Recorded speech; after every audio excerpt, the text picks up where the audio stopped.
Good afternoon, ladies and gentlemen. This opening was the most difficult moment of the show for Sid Caesar to say. Though by nature shy, Caesar reveled in his characters. I'm the director of Laughter on the 23rd Floor, Brian Allen Jones.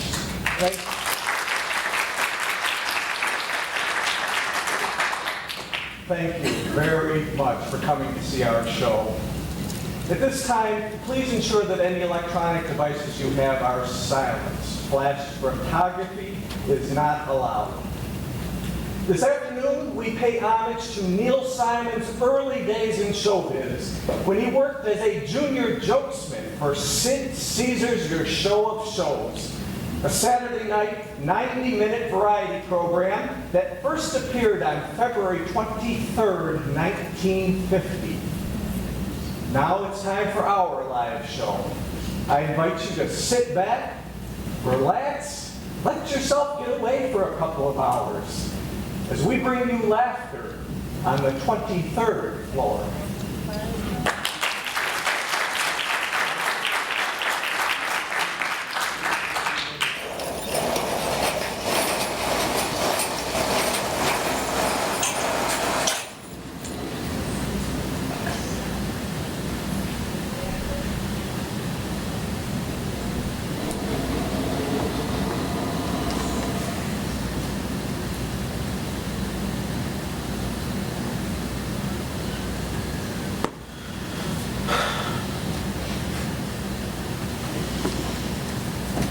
I guess I've dreamed of this my whole life.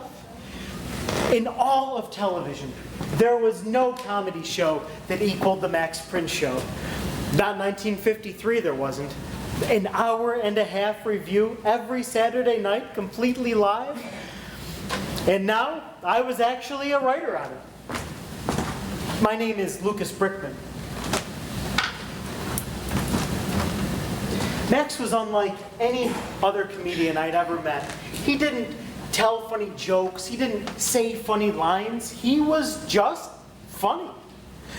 But on camera, when he had to be himself, like introducing a guest, he couldn't say 4 intelligent consecutive words without mumbling or coughing. I like Max a lot, mostly because he treated his writers with respect. And he paid them more than anybody else. All these guys were making more money than the governor of New York. Well, they were funnier than the governor of New York.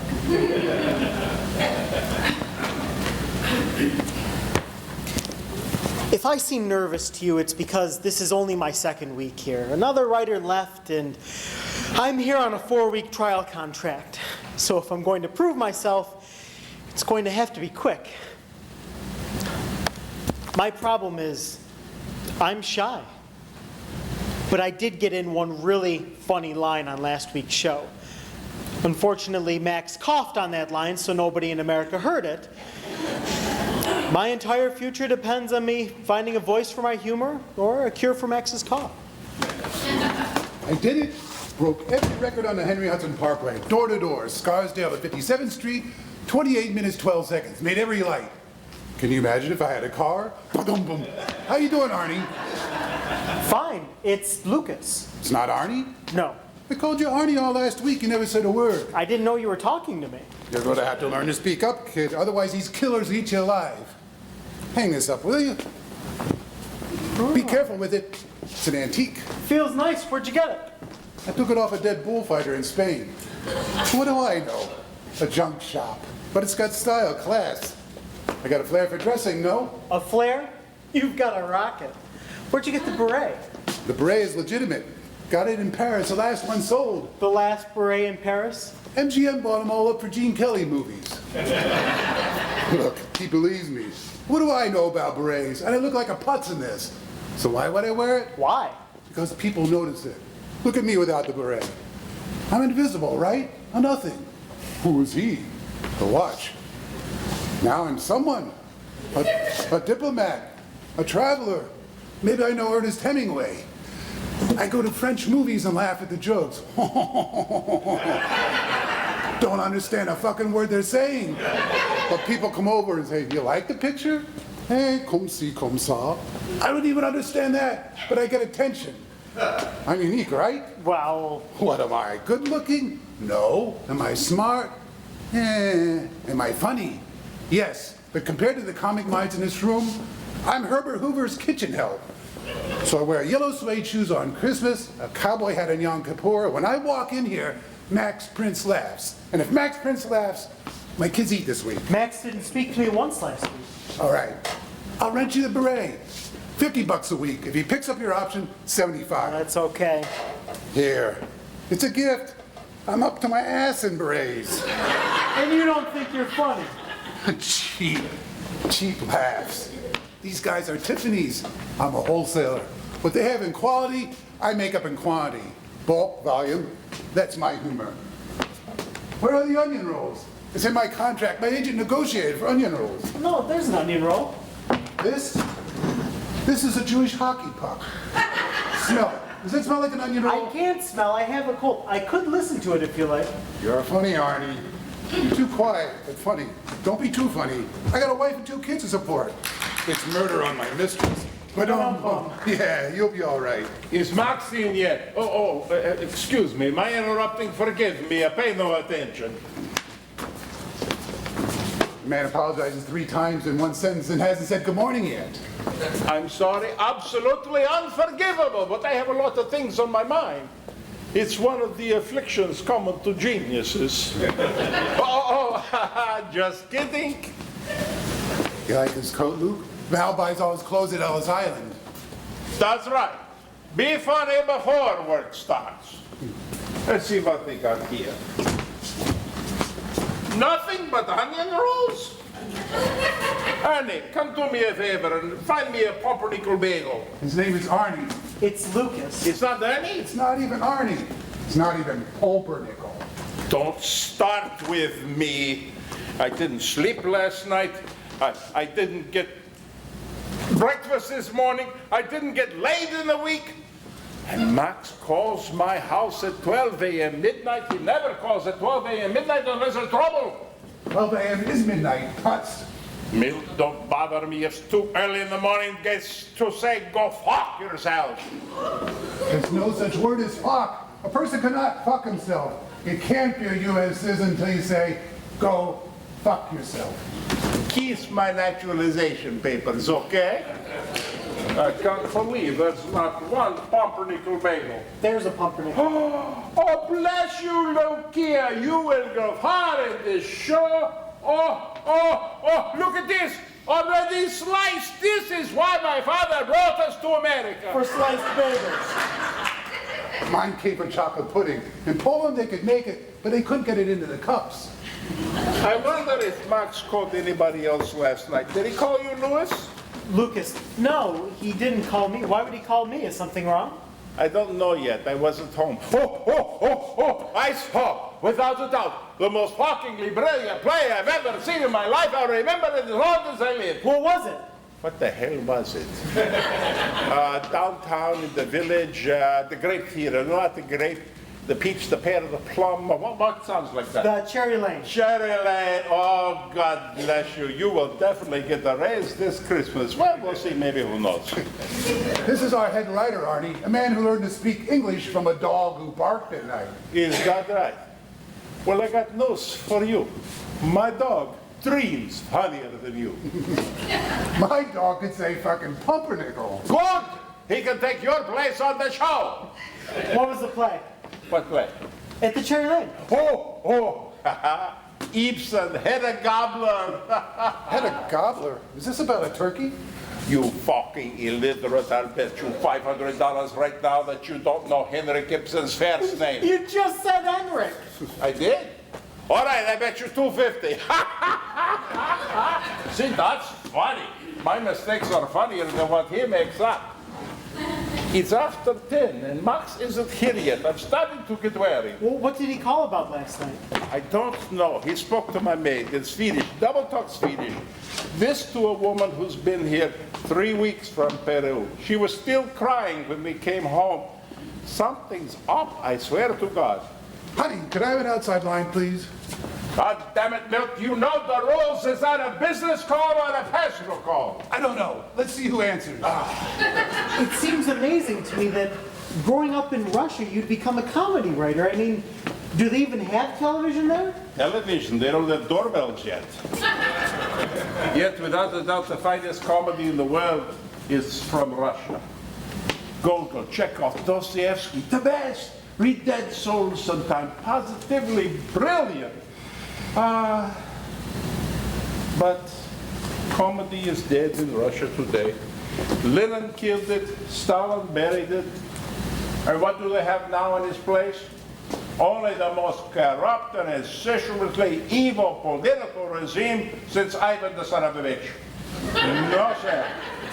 Not until they make reforms on human rights. I wash my tongue of the language. Patooey! Oh, I'm sorry. I got cream cheese all over you. Hello, who's this? No, I'm calling Colette. Colette? We have a show to write and you're calling some girl Colette? Colette! Her name is Colette, not Collect. Why don't you go to Berlitz and drive them crazy? This is not the day to get me angry, Milt, I swear to God. All right, put me down for Wednesday. Yes, I'm holding. It's 10 after 10 and nobody's here. We don't have 2 lousy words on paper. He's right. Hey, Luke, put 2 lousy words down on paper. Colette, Milt, listen, babe, we'll have to cancel tonight. It's my wife's birthday. Unless I can convince her she's wrong. Brian, Jesus, you picked a bad day to be late. Sorry, I just stopped. I just stopped to get some cigarettes. Brian Doyle, good guy, good writer, lousy smoker. Hey guys, please, I'm cheating on the phone here and I can't hear a goddamn thing. That's it, goddammit, that's a $50 fine. I gotta go, honey. They just raised the rates. I'll call you. Oh, Brian's smiling. Something happened. He met someone at the convent. 5 days, count them guys, that's all you get. Because on Friday, this good-looking Aussie's leaving the show. The Gentile makes good. Where you headed? Little place called Hollywood. Maybe you heard of it. Sold my screenplay to Metro. MGM. MGM, that's great. Every week, he's leaving the show on Friday. Every week, he's flying to Hollywood. Every week, he sold a script to MGM or 20th Century Fox. Not Fox. Fox. I keep telling you. All right, that's it. I wanted a sketch started immediately, right now, before Max gets in. Who knows what shape he's going to in. Lucas, you get Time, Newsweek, Life, all the magazines, see what's in the news. You get the idea board, see what we got. Find out what's a hit picture. Maybe there's some Marlon Brando film that Max can do. Marlon Brando. What did I say? Marlo Brandon. My way is funnier. Brian, if you're through destroying the pound cake, maybe you'll find some time to come up with an idea. Hey, Luke, come here. These guys still don't believe me. Have a look at that. That's history, kid. Right up there with David O. Selznick buying Gone with the Wind. Come on, read it. Your agent called and said MGM will get back to you. But go on, we're listening. Well, that's it. That's it? MGM will get back to you as a deal? Got a call from the coast last night. They signed the contract as soon as they okay the script. They haven't okayed it yet. They'll okay it when they read it. They haven't read it yet? They'll read it when I write it. You didn't write it yet? Here. It's all up here. Every page, every word, every comma. They gave you a deal for pointing your finger to your head. You jealous bastards. I told my agent tells MGM, the whole studio's crazy about it. You see these guys, Luke? 30 years from now, they'll be writing game shows and I'll be VP of MGM, screwing Lana Turner. When she's 62. Why? I categorically resent your remarks. This is, without a doubt, the finest writing staff in the history of television. I would rather stay here till my prostate falls out than to sell myself to the dregs and garbage of Hollywood, honest to God, even if they ask me. So what did they ask you? Well, I'm open to everything. You can tell them that. Did you see this week's Time magazine? Pope Pius approves of psychoanalysis. From now on, confession will be $80 an hour. Kenny Franks, boy genius. They say at 14 years old, he was writing jokes for the Jack Benny Show. At 14 years old, I wasn't allowed to stay up for the Jack Benny Show. You think maybe this Pope thing make a sketch for us? Well, I think we'd all have to take communion first. Take it. Beat circumcision. What the hell would a Gentile like you know about circumcision? You ever see him in the men's room? He pisses straight up the wall. Oh, Mr. Vitamin, what kind of pill we taking today? Nicotine tablets. Now I can get cancer without having to smoke.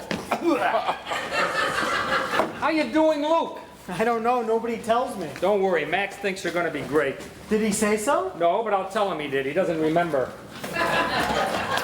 Did you hear about Max calling me at 12 a.m. midnight? Did you know he called me at 11:30? Max did. Yes.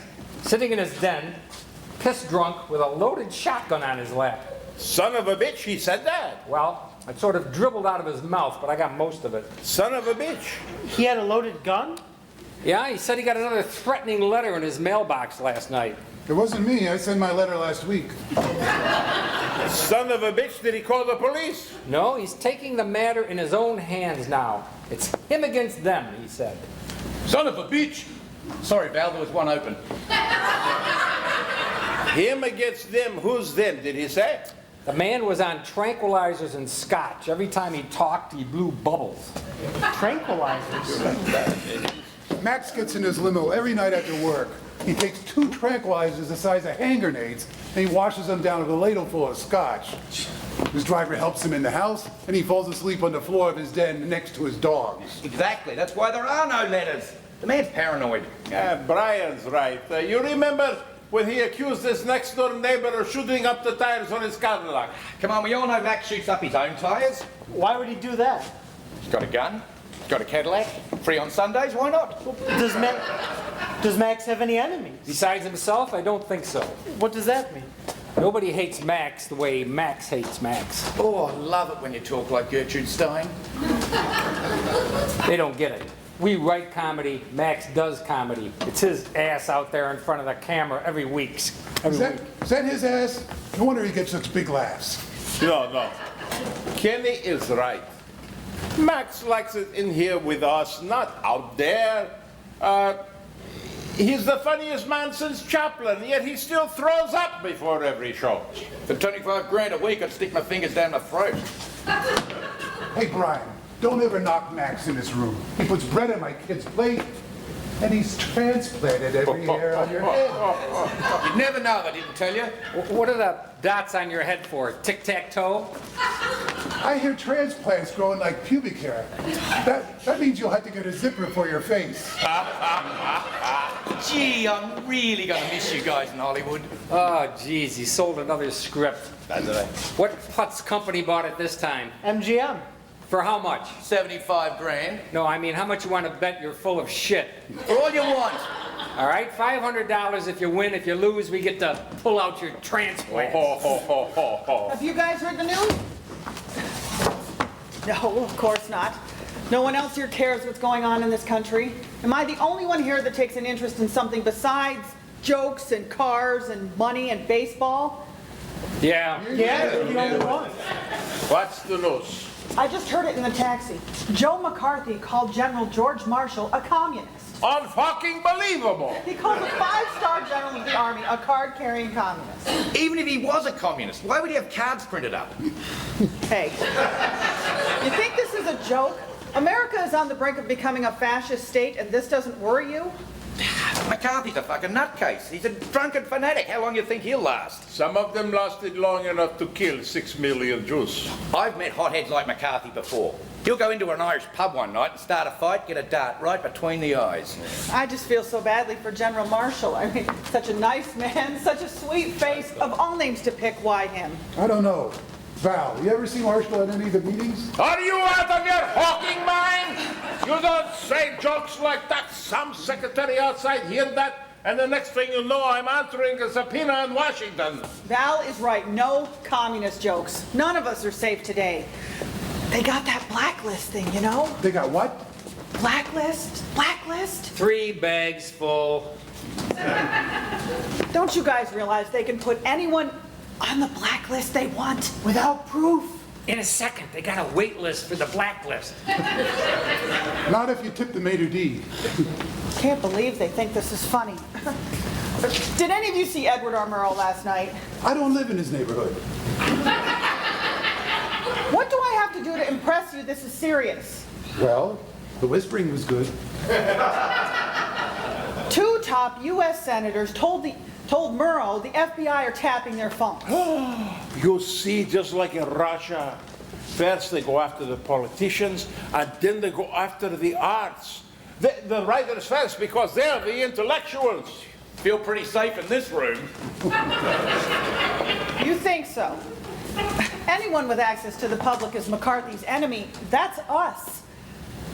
I bet they have a bug in this room right now. Well, you leave crumbs, you're gonna get bugs.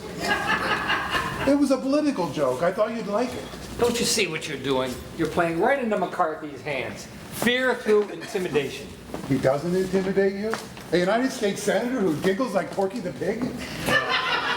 This is a very bad time for all of us. 20 after 10. He's right. Oh my God. Oh, Jesus, no. What? I have a cousin, my mother's nephew.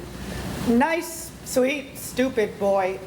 He was a communist in college for 3 months and then he quit. What do I do if they ask me about him? You take the Fifth Amendment. Or the 6th Avenue subway. You get off in China. Okay, guys, enough. We're headed into the cancer zone of humor. Well, you know how Max hates McCarthy. Wait till he hears about this. Why'd you hear about Max? What? He got a threatening letter.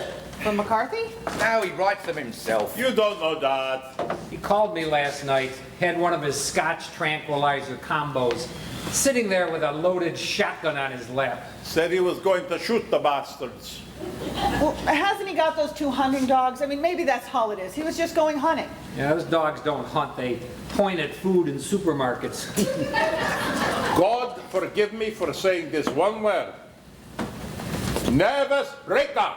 That's 2 words. God will never forgive you. All right, well, come on, let's not go off half-cocked. Oh, anybody makes a joke on that is in trouble. Listen, if you're half-cocked, you're in enough trouble. Has Max ever missed a rehearsal? Has Max ever missed a show? Has Max ever missed a writing session? Never. He's in this room with us every day. Never the ego-inflated shit comics that most of us are used to working with. Max is a professional. He's reliable. He's dependable. He's eccentric, but he's not crazy. Then why, for the first time ever, is he a half an hour late? Well, he probably stopped to shoot his dogs, his tires, and his toes, but he'll be here. Hello? Oh, hi, where are you? It's Ira. He's running late at his analyst. I thought his analyst died. He met another one at the funeral. Ira, just get here. We've got problems. Ira Stone was a hypochondriac who came into work every morning late with a new ailment. His greatest wish in life was to have a virus named after him.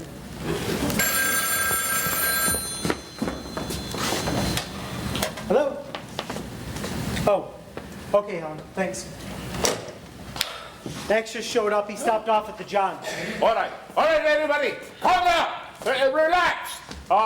What do we say to him? Did we mention anything about the letters or the loaded shotgun? Well, he must know. He told Kenny last night. I think we should make a quick decision what we say to him. How long you think he's going to pee out there? You know, a friend of mine had this German Shepherd, flew from Paris to New York. When they landed, the dog peed for 2 hours and 10 minutes. Can you imagine what Lindbergh must have done? All right, that's it. Suddenly, I don't want the responsibility of being the head writer anymore. Honest to God, I quit. Carol, you're the head writer. I'm trying to get pregnant. I have enough to worry about. Ask your husband. Why should we have to do everything?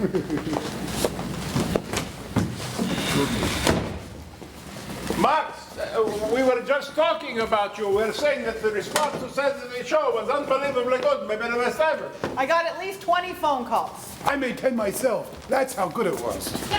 Any reports on this week's show? Yes, Max, unbelievably good, maybe the best ever. What did they say?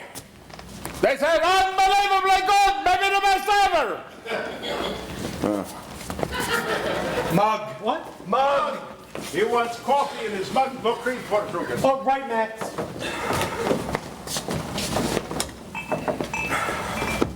Did NBC send over any more memos? What? Memos! Memos! They love to send memos. No, Max, no memos.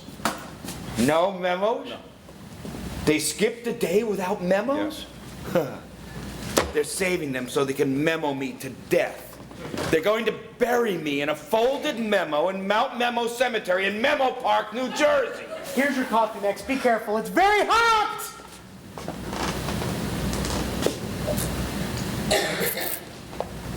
Ah! That was hot! You shouldn't drink hot things so fast, Max. No, it's good. Boils the blood. You want an aspirin, Max? No. I took a bottle at home. A bottle of aspirin should clear it up. Did you get any sleep last night, Max? Oh, yeah. Slept like a bear. Oh, those bear sleeps are great, eh, Max? You wake up in April, May, you feel like a million. Ellen! I'm ready! Coming back! We work today, folks. Lots of work. I want to write a great show this week. No, not a great show. The best. The best show ever, you hear? Sure, Max. It's always good to change it once in a while. Dry cleaned and pressed. Like always, Max. And check the pockets. I don't want my keys pressed this time. Yes, Max. Oh, and Mr. Revere of NBC sent you a big pile of memos. Okay. They started, but we'll finish. You all heard it. NBC fired the first shot. Remember this day, everyone. A day that will live forever in infamy. March 6, 1953! It's March 8th, Max. What are you, some kind of historian? March 6th, March 8th, March 12th, who gives a damn? Thing is, the battle has begun. The lines have been drawn. Now we can plan our counterattack. What is this about? What's up, Max? What's up? What's not down is up. What's up could be down. What's down could be up. Do you understand? Certainly, it's Newton's theory of obscurity, isn't it?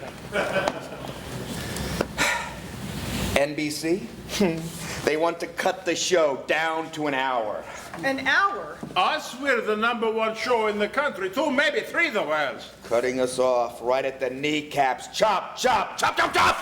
Can't you reason with these people, Max? People? What people? NBC is not people. They wear black socks up to their neck. Black crew neck socks. They're not like us. When they go home, before dinner, they dance with their wives. They wallpaper their garages. You can't talk to them. Well, what do they want? All right. What is this? I'll have a go. A cigar? Wrong. Damn it, Wrong. I had it. To us, it's a cigar. To them, it's power. To them, it's control. To them, it's grabbing us by our testicles and squeezing! Do you understand? Squeezing! Oh! I'll explain what that feels like later. Forgive me, Max. I don't mean to interrupt, but let me see if I understand. The cigar is a phallic symbol, i.e. the penis, i.e. the penis is power, i.e. the penis is control, right? I-E-I-E-O. So, NBC is using their power to try and control us, right, Max? To do what? To cut out my heart. They want to cut the budget, save money. The show is too smart, too sophisticated, he says. My own sister, my own brother, 2 people who never graduated spelling can understand every single word. The big money sponsors went out, he says. What do they sell? Raisins? Macaroni? Cream cheese? What, people who eat and chew can't understand our program? Who does he think we're playing for, dogs and cats? Can they just say that, Max? From now on, you've got an hour and that's it? They can say whatever they want. Let them. I got a plan. What's the plan, Max? All right, close the doors. The doors are closed, Max.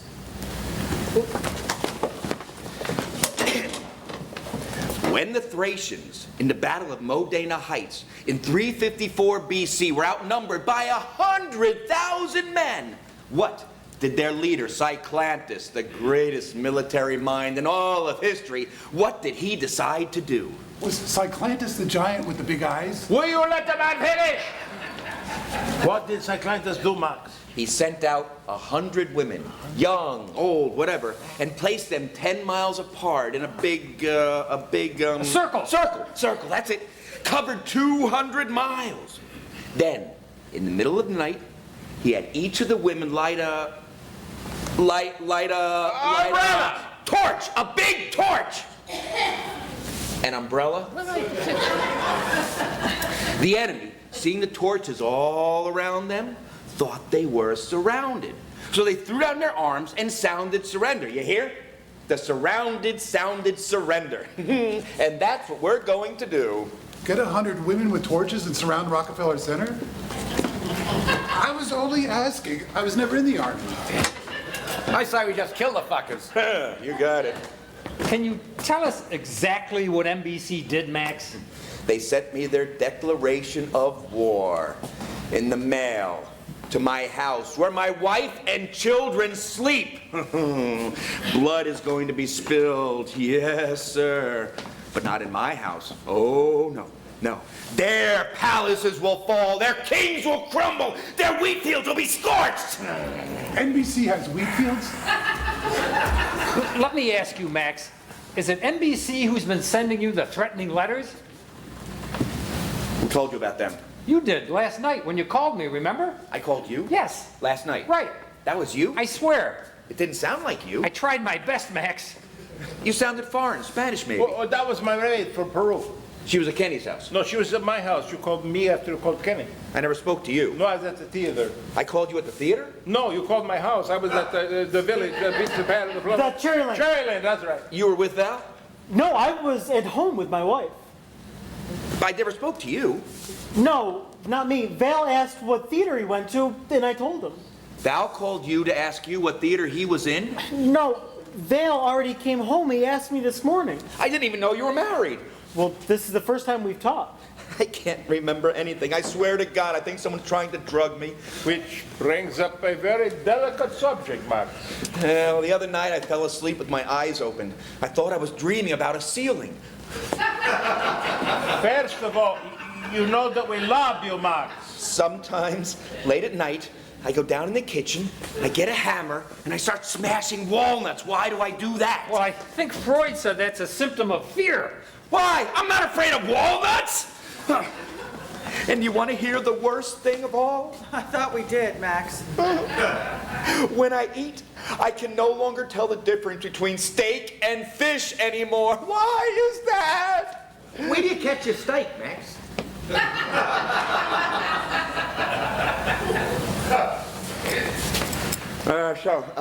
What was this delicate subject?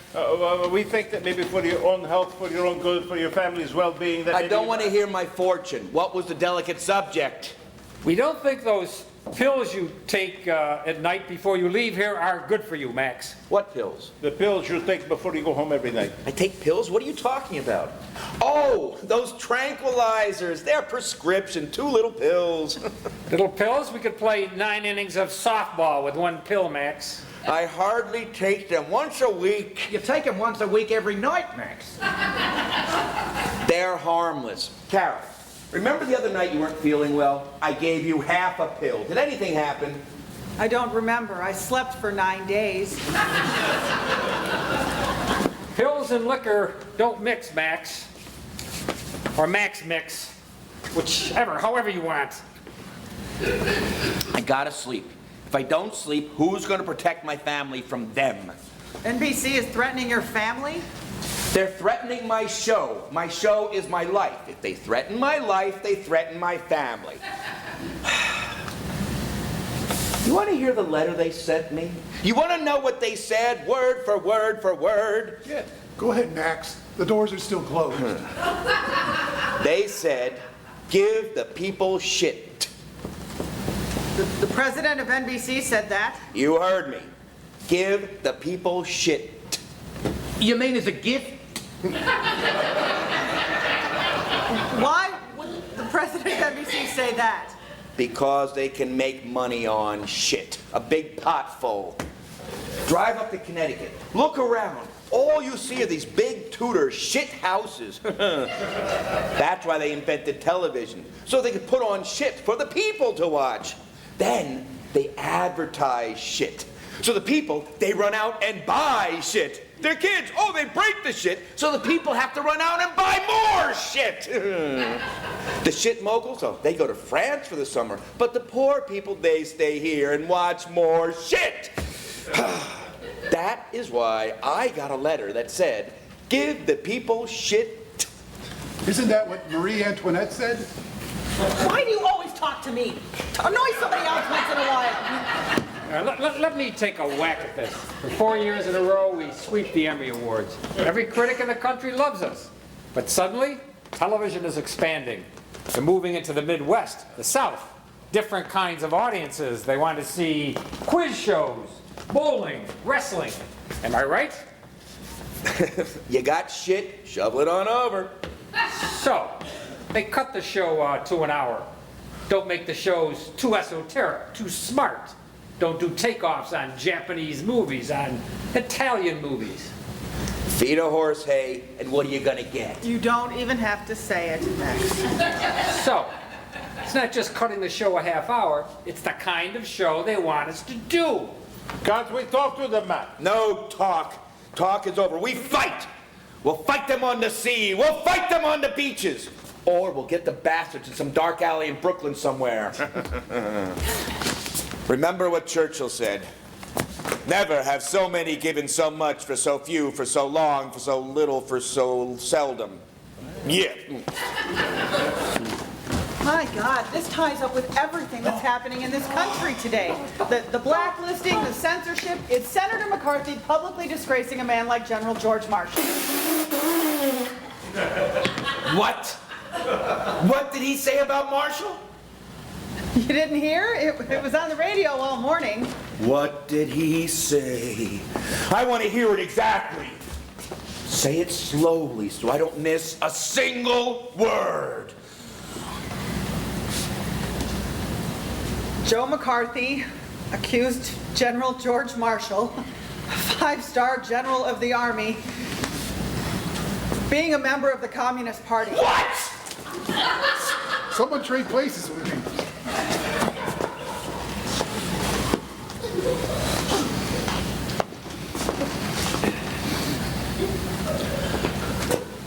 We know how you feel, Max. We feel the same way.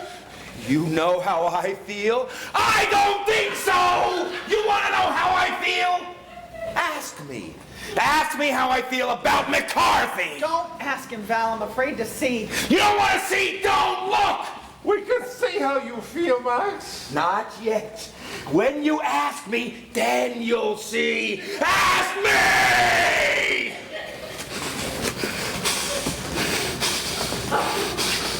How do you feel about McCarthy, Max? Thank you. Thank you. That's how I feel about McCarthy!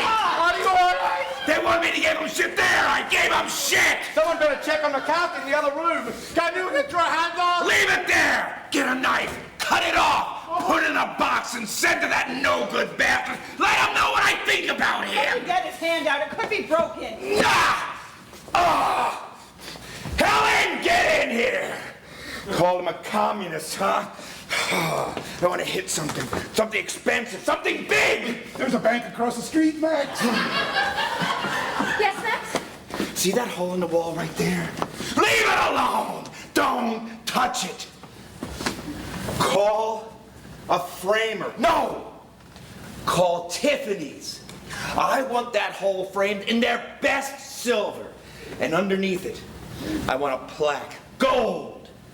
And on that plaque, I want engraved, in honor of General George Marshall, soldier, statesman, slandered by that son of a bitch McCarthy. I don't think the Tiffany's would print that, Max. You pay them enough money, and they will print it. Yes, Max. You know, they ought to make this into a national monument, like Monticello. Okay, I got it. I got the sketch for this week's show. What is it, Max? I want to be the Statue of Liberty. I want to wear a long gown down to my toes, I like that. with big sandals and a tiara. Oh, and a torch and a book. And I want to be painted green with bird shit on my shoulders from all the pigeons. And I want to be standing on a box. And on that box they'll say, give us your tired, your poor, your toothless, your sunburned, whatever it is they got there. We'll look it up, Max. God damn it, that's funny, Max. And what happens? She gets subpoenaed to Washington. And she comes into the Congress room and her dress is still dripping wet from the harbor and she has codfish in her hair. This is terrific. And sitting up there, looking down at her, is Senator Joseph McNutcake. McNutcake, we can't say that, Max, not on the air. Why? You don't think it's funny? Yes, it's funny. I don't think 8 years in jail would be funny. You can't say McNutcake. McFruithead. McBirdbrain. McFarblinget. That means crazy in Yiddish. He'll never get it. Somebody will tell it. So we do nothing. Is that what you want to do? Nothing? I don't think having a long life is nothing, Max. Where I grew up, we knew how to take care of bullies. There was this big fat schlub in my class. We called him Tank Ass. He used to eat my sister's lunches. One day I told him I put a rock in her sandwich. That showed him. He bit into it? He ate it, the whole thing. He had to start wearing iron underwear. We gotta do something, guys. We know how you feel, Max. We feel the same way. No, you don't. You don't know how I feel. Don't ask him. It'll look like Swiss cheese in here. I am not lying down. I am not doing nothing. We gotta make some kind of stand, like Spartacus in the war against the Byzantiums. What do you suggest, Max? We quit. We tell NBC they can keep their show and put on shit 7 days a week. And then we all can walk out of here with our hands in the air in single file like the heroes from Bataan. We're off the air as of today. No show Saturday. That's what Patrick Henry said. He said no show Saturday. If we walk, Max, they'll sue us. Listen, are we together on this or not? Because if someone here doesn't want to quit, they can leave right now. I don't want them here. That'll show him, Max. I'm calling them right now. Helen, get me NBC. Think of it this way, Max. If we go off the air, isn't there a good chance that they'll find someone else who doesn't mind giving them shit? Someone else's shit isn't mine. You know who said that? Tell us, Max. We'll get it wrong. It's in the Bible. You gotta look for it. Someone else's shit isn't mine's in the Bible, Max? Where? Bottom of page 162. What, you think I memorized the Bible for Christ's sake? Max, it's a dumb idea. You've worked your whole life for this show. Do you think CBS or ABC are any different? They have corporate minds, Max. They could get TV sets to turn out sausages. We'd all be pigs instead of writers. They aren't interested in culture. Maybe if Van Gogh and Goya were wrestlers, they'd put them on Friday nights. If we walk, Max, they win. So we give up an hour and a half to Miss America and beat the clock. We stay, Max. We do what we've been doing for years. Only we do it better and we keep doing it. And you know why? Because this could be the most fun we ever have in our entire lives.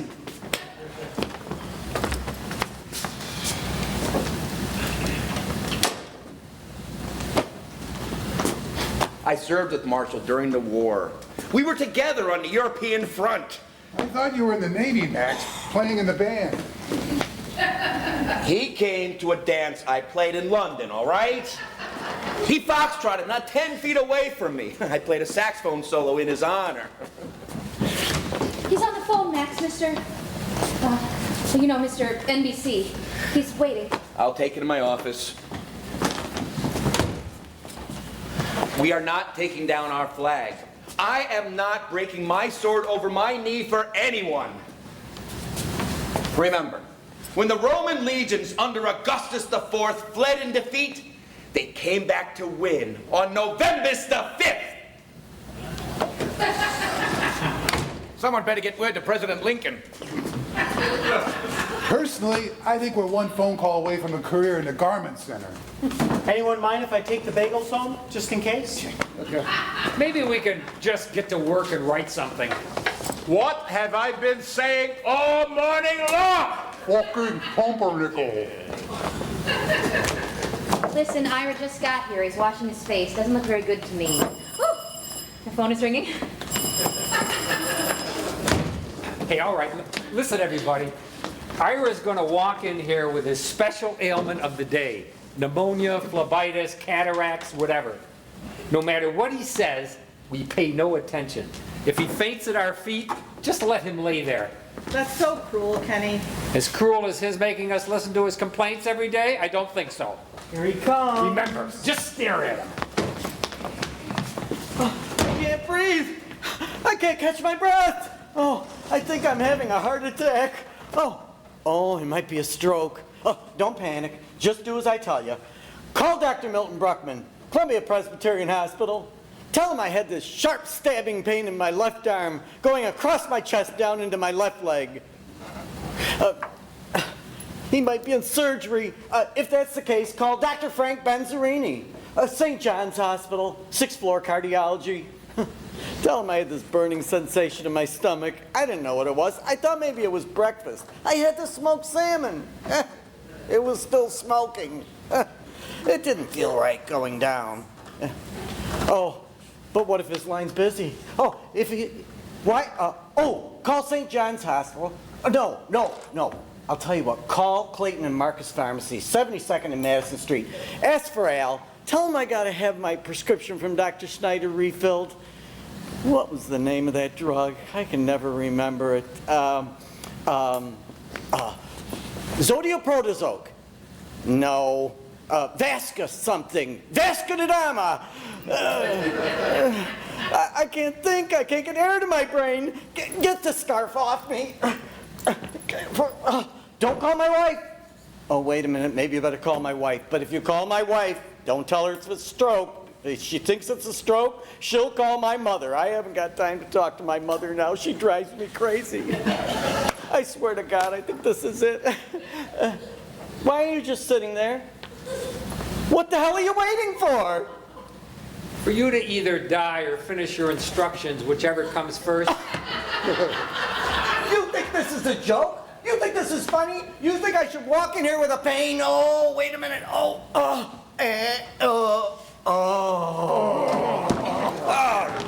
I just passed gas. Oh, thank God. I thought that was it for me. Jesus. I hope you die. I hope you have a stroke right now and die. No, I hope your mother comes and talks to you for an hour before you die. You're angry? You're upset that I didn't die? What is this, Nazi Germany? Let's kill another Jew? Yes, in this case, I would make another exception. Fine, now I know who my friends are. Friends? What friends? You don't have any friends. There isn't a puppy in the world who'd come out of the pound to live with you. Wait a minute now. From them I take. You haven't earned the right. You come in here telling us you're having a stroke and think you can fart your way out of this? Hey, I had a little scare. I didn't know what it was. I'm sorry. I apologize to everyone in this room, except to you. Oh, come on, guys. It's all over with, okay? So read back what we got so far. What we got so far? You want to know what we got so far? Lucas, read him what we got so far. We don't have anything. Here's what we got so far! 11 o'clock in the morning and you have nothing on paper? What have you guys been doing in here? Is it always up to me to get the show started? Look, you phony, fat, faggot-looking, egocentric turd! When did you ever come in on time like the rest of us? I can't believe my ears. Phony, fat, faggot-looking, egocentric turd. Is this what Australia sends us?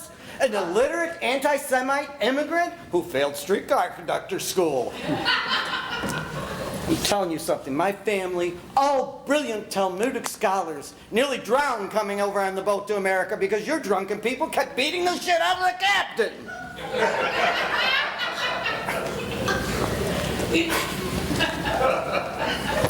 Do we have to keep making racist jokes? Jewish jokes, Irish jokes, Italian jokes? I mean, hasn't America progressed beyond that? No, No, I not don't really. think so. No, let them go on. Aggression is good for writers. All hostility, all humor is based upon hostility. Isn't that right, Kenny? Absolutely. That's why World War II is so funny, schmuck.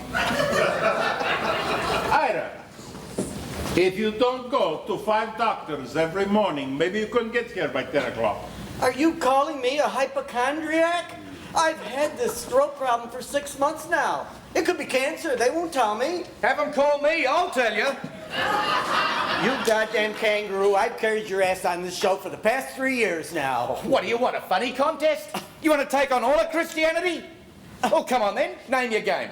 Funny against funny. For all you got. All right, I'll bet my shoes. I'll bet my $65 Florsheim genuine Cordovan shoes against your $8.95 Tom McCann cardboard funeral parlor shoes for a dead man. Come on! Ante up, Putz. There you are. Now, pick your subject. Funny names. Funny names. Funny names. Anybody here want to get in on it? A little side bet? I'm in for a pair of shoelaces. All right. I'll let you play for 30 seconds, all right? And then we get down to work. Are you ready? Up the other. Out of Egypt. All right. For funniest names, Ira Fairs, go! Benjamin. Angela Jonesler. Monsignor Abe Brewstein. Rabbi John Wayne. Monica Hanukkah. Queen Minnie the Moocher. President Heidi Ho. Mr. and Mrs. Jesus H. Christ. The Earl of Sandwich, hold the mail. Ira Stone. Ira Stone, what's funny about Ira Stone? Nothing. There's nothing funny about Ira Stone. Default! He broke the rules. You can't use real names. Nobody wins. What's he doing? Tell me I did not just see that? Geez, it looks like the bombing of London. Go get my shoes. They don't belong to you anymore. They belong to the people of Greater New York. Direct hit on a man coming out of Bergdorf Goodman. Either you get my shoes or you better take flying lessons real quick, you son of a bitch. You owe me $200. $200 for a pair of Gravedigger's camping shoes? Ellen, you can come in for a second. All right, everybody works late tonight. Nobody leaves until we're finished. And I absolutely forbid no more men's clothing out the window! Yes, Carol? Helen, could you go downstairs and get Ira and Brian's shoes? They're on 57th Street. Are they being repaired? Eventually. Ira threw them out the window. Well, you should have asked me, Ira. I would have taken them down. This man has a child who actually calls him Daddy. Have we awakened the sleeping tiger? The California whiz kid, the reformed Jew that was bar mitzvahed at the Hollywood Bowl where Cantor Solomon Weiss sang the entire score to Porgy and Bess. He's like a plague. He's like locusts, billions of locusts. The more you kill him, the more he keeps coming back. In 10 minutes, we'll all be naked. What? I can't say what I want anymore? Whatever happened to free speech? Ira, that's it! I'm going to ask Max to take your name off of the show's credit this week. You come up with something, you get back a letter at a time. You come up with 3 things, you get back 3 letters. If that's all you come up with, then it's only going to say IRA on the screen, and that's it! Oh, okay. All right. What if I write the whole show myself? Oh, he thinks I can't do it? Give me paper. Give me lots and lots of paper. Don't forget to flush. You really think that you can do it, Ira? I could win the Emmy Award. I think you got a stroke coming back. Don't forget to make it funny, Ira. Funny. It says funny on my birth certificate. Yeah, well, I didn't think it said baby. All right, I'm leaving now. The whole show, top to bottom, by Ira Stone. Are we on a break? Because I have to go to John. No, we had no breaks. We used up all our breaks. We had a bagel break. We had a Joe McCarthy break, a hole-in-the-wall break, a shotgun break, a Seclantis break, 2 pairs of men's shoes out the window break. We've used up all our breaks! Well, then I'll have to ask Carol to turn around because I'm going to pee in the plant. Don't you dare! And this was the most respected show in all of television. I knew then and there that if I was going to keep my job, I'd have to become as crazy as the rest of them.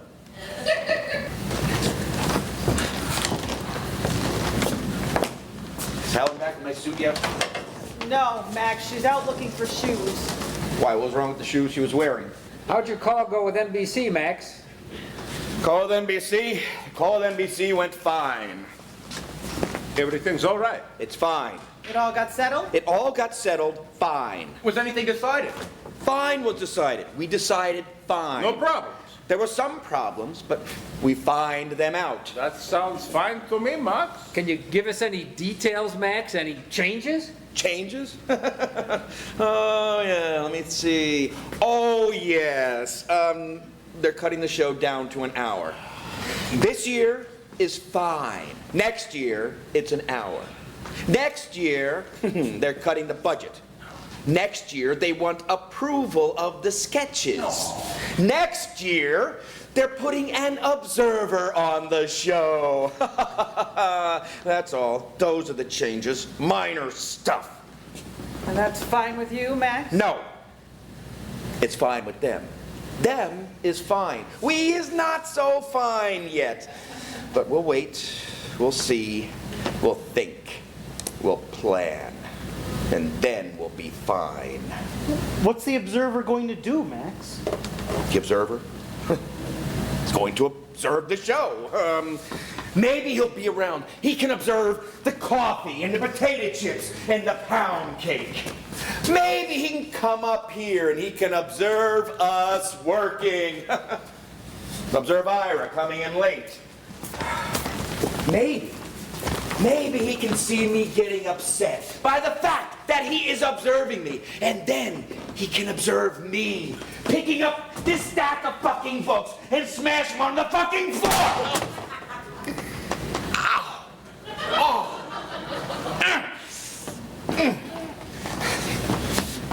And then, oh, if the observer is still observing, he can observe me taking my fist and putting it through his fucking face!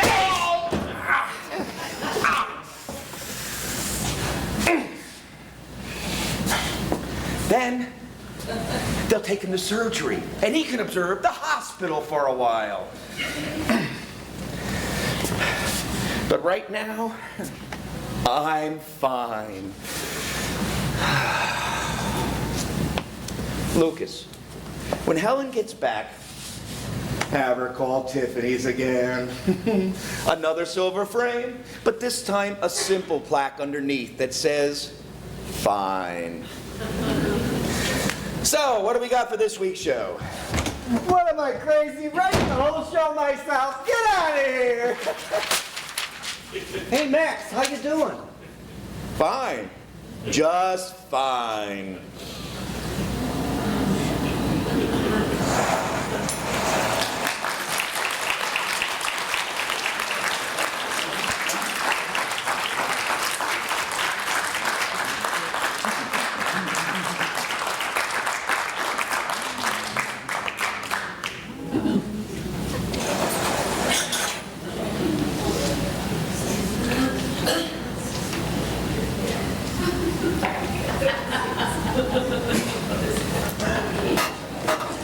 It was 7 months later, and as you can see, I made the staff. Mug.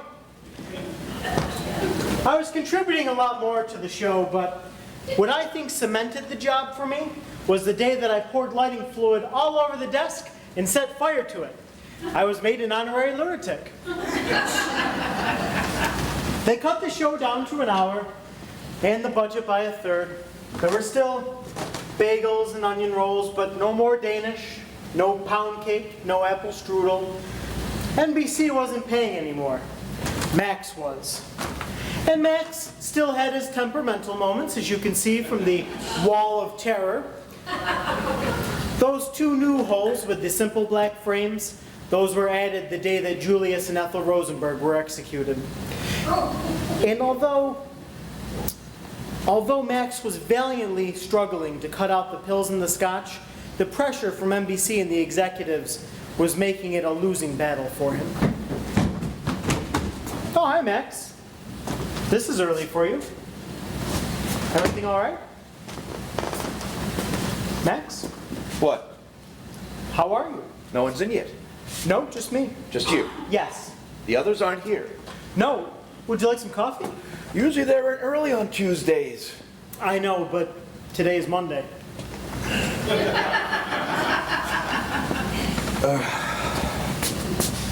So, how's your wife? My wife. She's fine. Thanks for asking. Penny, right? Yes, Penny. Yeah, pretty girl. Smart. Yeah, I like her. Thank you, Max. I'll tell her. And how are your kids? Andy and Sue, right? We don't have kids, Max. No kids? Then who are Andy and Sue? I don't know. Yeah, but you like it here, okay? Working here? Oh, yeah, Max. I love it here. We'll see. So the others aren't here yet? Nope, just us.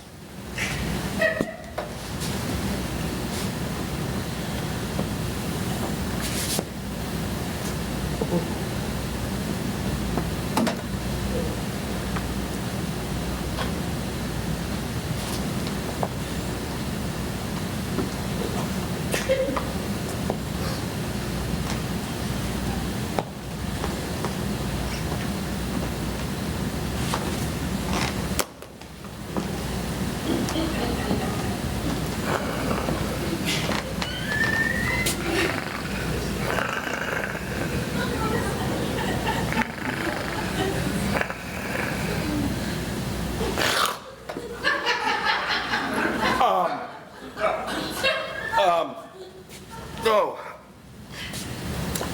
I think I'm gonna go lie down for a while. Yeah, that's a good idea. Why? Why? Well, you look tired.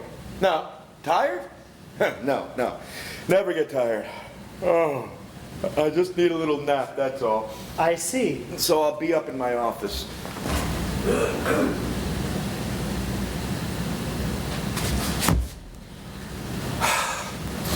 I'm just gonna take a nap. Yes, that's right, Max. I think Andy and Sue are my nephews. That was the only time I was ever alone in a room with Max. It was hard to find a topic in common with him, unless you were up on your Thracian wars. I cannot believe I got a ticket for speeding on the parkway. I was driving so slow, the cop who pulled me over was walking. Why, you asked for it. I was? You wear an all-white suit with a Panama hat? Those guys are sitting behind a billboard just looking for some schmuck like you. I thought I looked like a senator. No, you look like a Nazi trying to hop a boat to Argentina. I liked you better when you weren't funny. But Max was in already. This early? No new holes. It must be all right. What'd he say? Well, he thought today was Tuesday, and then he asked me how the kids I don't have were, and then he said he wasn't tired, so he was going to go up and take a nap. Well, my suit will cheer him up. Are the bagels getting smaller? Is the room getting bigger? Same size, just half as many of them. Well, counting my wife, that's the second thing I lost this week. Are you serious? I'm never serious, but she always is, which is why I think she's leaving. I'm sorry about your wife, no? Don't say anything, guys, will you? I want to tell Max first. Yeah, sure. Are you okay? Oh, yeah. Listen, I should have known it at the wedding. When her father handed me an empty envelope, I knew it wasn't a match made in heaven. You don't seem too upset about it. In this room, I can't afford it. Funny is money. I tried to patch it up. I offered to take her on a second honeymoon. She said she didn't like the first one that much. Then she said, "Ba-dum-bum." That's what really hurt. You know, Milt, sometimes I think you sell yourself short. Lukey, I'll sell myself in whatever size they'll buy me. I just heard on the news, on my car radio. Did you hear the news? No, I wasn't in your car. What happened? Stalin died. Joseph Stalin is dead. Really? So, I guess you'll be going to the funeral. Milt, pay attention because I want to hear you say this, okay? I've been practicing with the tutor. Go fuck yourself. He said it right. You said it right. Did you actually go to a tutor to say that? Absolutely, because we are fucking virgin. You mean he only taught you to say it once? No, he only taught me to say it to you. Oh, but listen, there's more news. The U.S. State Department has just announced a positive proof that Russia has the hydrogen bomb. Jesus, that is scary. Tell my children about it. They're the ones who will inherit the total devastation those fucking politicians leave behind. You know, you're saying it worse than ever. You didn't go to a Russian tutor, did you? This is going to be a very bad day to write comedy. What's that, a white suit? Oh my God, what did the cleaners do to my blue serge? You don't know that Max hates white suits. Max does.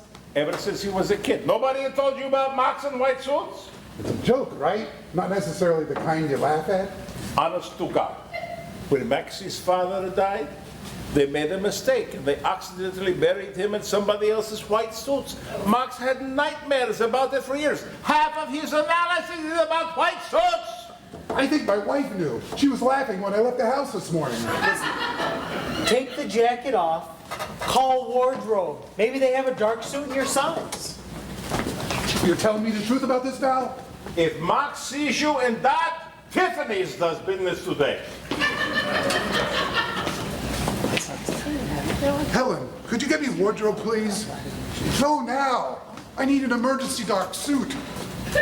Oh, I'll hold. Hi, Mama. Please, don't stand between me and that chair. You want some help? No, thank you. I've had enough help from men. Oh my God, I thought you were another doctor. I thought I miscounted my due date. When is your due date? Whenever my doctor's out of town. Come on, come on, come on. I'm moving as fast as I can. You want to put your feet up?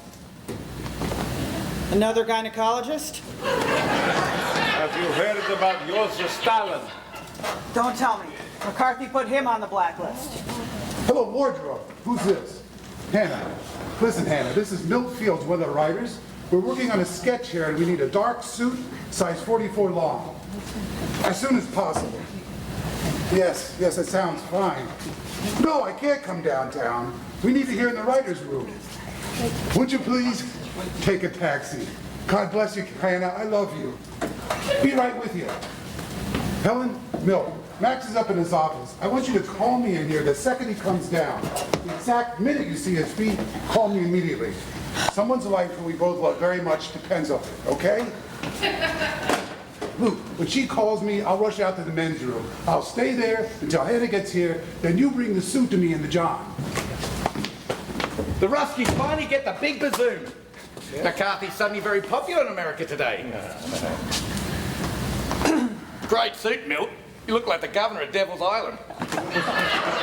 Oh, Mr. Fashion Plate. The man's been wearing a single-breasted ashtray for 3 years. I'll be wearing an opening night of my new play.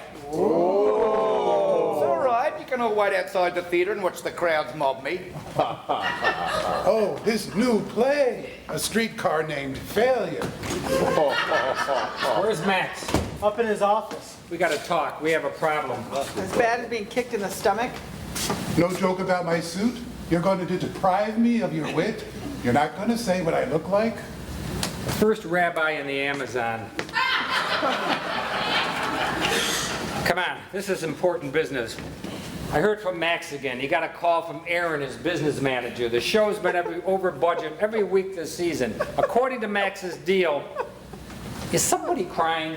It's me. I'm sorry. I just need a release. Is this going to take long? We got business here. Oh, I'm sorry. Is this annoying you?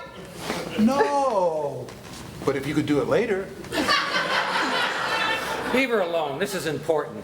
Max called me 3 times last night. Every time he tried to tell me what it was, he broke down. He heard again from Aaron, his business manager. The show's been over budget every week this season. According to Max's deal, Max is responsible for the overage. He owes the network about 1/3 of his salary so far. Wait a minute. The baby's moving. Are you giving birth? Oh, God, I hope not. It's moving up toward my head. Where the hell is it going? I think it just wants to look out of my eyes. Listen to me, will you? You know Max. He wants the best sets, the best costumes, the best of everything. Only now it's costing him big. Aaron laid down the law. Cut down on sets, on costumes, on everything. I absolutely agree. There is too much waste around here. Now this comes from Aaron, not Max. He's cutting 1 person from sets, 1 from costumes, 1 from the camera crew, and 1 from secretaries. And this is where Max broke down in tears. 1 from the writing staff. I cannot fucking believe I wore a white suit today.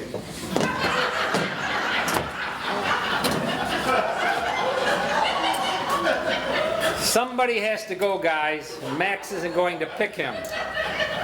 Aaron is. Aaron, who was once Heinrich Himmler's accountant, is not an easy man to deal with. So that's it. One of us is going. This is a very bad dilemma. Why? You've heard of a good dilemma?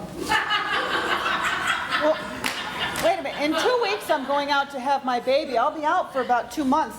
That buys us some time, doesn't it? Aaron is not interested in buying time. Aaron wants to save one salary for the entire year. But we have contracts, no? No, we have 3-month options in case NBC canceled. Didn't your agent tell you? Well, he plays a lot of golf. I don't like to bother him. Who are we kidding? I'm the logical choice. I was hired last. You all have seniority, so I go. Over my dead body, absolutely not. Out of the question. Nobody has to volunteer for this. I'm not volunteering. I'm just saying they're going to pick me because I'm the most expendable. Well, if that's the way it is, that's all right. The irony of it is, Lucas is the safest one here. He makes about 1/3 of what most of the staff makes. Aaron is looking to get rid of one of the top money guys. Well, I suppose I have to be the one to say this, but who's the one guy in this show who's a top earner but puts in half the hours of anyone else? You pay him by the hour and Max could save an entire salary. I'm not naming any names. So, Ira goes. Anyone second the betrayal? Absolutely not. We are starting our own blacklist here. Hey guys, we don't get to pick who goes. Aaron does. That's it, unless someone comes up with an unforeseen miracle. Oh, they think I have a brain tumor. This could be what we're looking for. Who thinks you have a brain tumor? I couldn't tie my shoelaces this morning. My shoelaces, I forgot how to do it. My 3-year-old can tie his shoelaces. I begged him to do mine. Tomato juice. I poured tomato juice in my coffee. You know, it isn't necessarily a brain tumour. Have you ruled out stupidity? Remember to say that at my funeral after you do the little jig on my coffin. Ira, calm down. I'm calm. This is the calmest I've been all day. You know, there could be any number of reasons for this, Ira.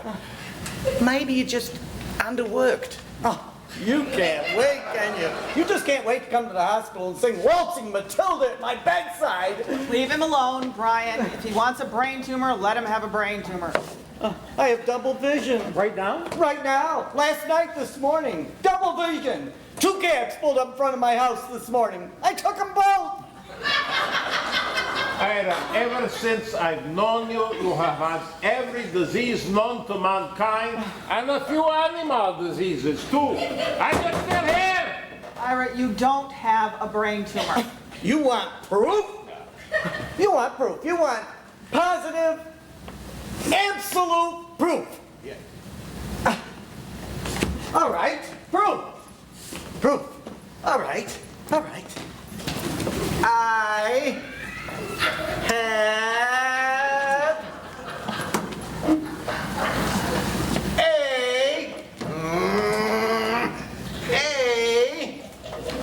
brain tumor. There, in black and white, okay, all right? You wrote that in indelible ink. Children go to jail for that. I'm seeing double again. Milt, will you sit down, please? You look like the entrance to the White House.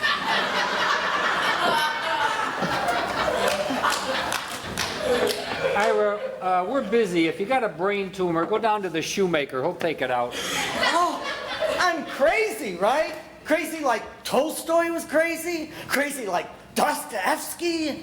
No, they were crazy in a talented way. You're sort of a fucking waste of time crazy.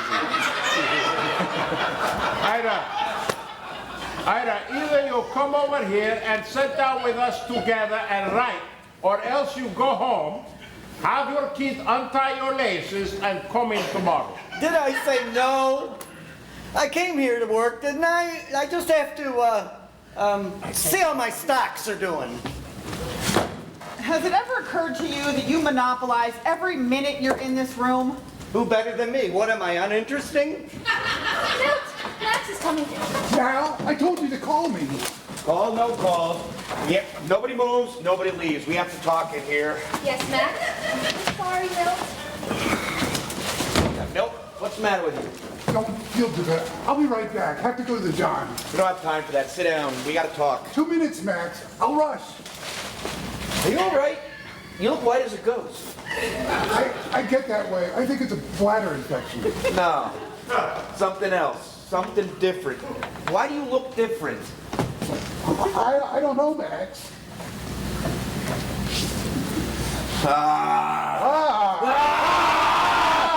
You got a haircut, right? Me? Yes, this morning. Just the right trim. Amazing you noticed. A man gets a haircut, I notice. Sit down. Not over there. I'm not talking over there. Come. I want to be near the water so I can drink. I can hear you.